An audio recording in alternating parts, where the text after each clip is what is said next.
কিশোরগঞ্জে বিপুল উৎসাহ উদ্দীপনার মধ্য দিয়ে লিগ্যাল এইড দিবস 2025 উদযাপিত হয়েছে। দিবসটি উপলক্ষে সোমবার 28 এপ্রিল সকালে জেলা জজ কোর্ট প্রাঙ্গণ থেকে এক বর্ণাঢ্য র্যালি বের হয়। র্যালিটি শহরের প্রধান সড়ক প্রদক্ষিণ শেষে একই স্থানে এসে শেষ হয়। দিবসটির তাৎপর্য তুলে ধরে আলোচনা সভা অনুষ্ঠিত হয়েছে।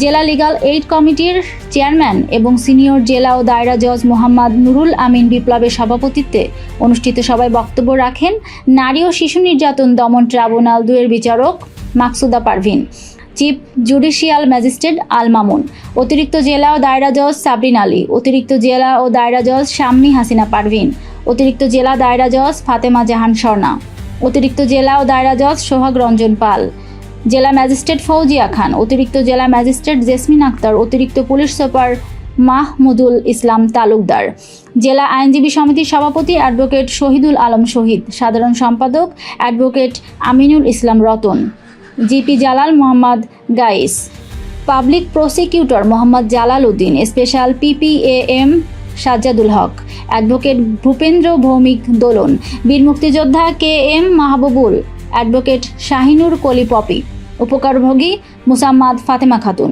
অনুষ্ঠানটি সঞ্চালনা করেন সিনিয়র সহকারী জজ ও জেলা legal aid officer Nasima Talukdar. এবছর ফৌজদারি মামলার পরিচালনার অ্যাডভোকেট শাহিনুর কলি পপি, দেওয়ানি মোকদ্দমা পরিচালনায় অ্যাডভোকেট হুসনে আরা ও বাজিতপুর চৌকির অ্যাডভোকেট শৈলেম্বর দাস সেরা আইনজীবী হিসেবে পুরস্কার প্রদান করা হয় দিবসটি উপলক্ষে।